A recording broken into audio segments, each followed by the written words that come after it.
ऑलिम्पिकमध्ये कुस्तीपटू विनेश फोगाटला अपात्र घोषित करण्यात आलं आणि यामुळे विनेश आता अंतिम सामना खेळू शकणार नाही।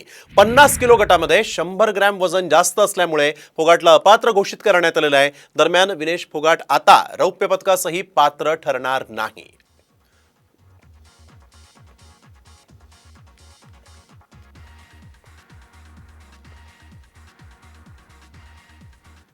देखिए कुछ करने के लिए कुछ बचा नहीं मेरे पास। जो आस थी सारे देश की थी तो गोल्ड मेडल पर, और नजदीक जाके वो तो डिस्क्वालीफाई कर दी। मैं तो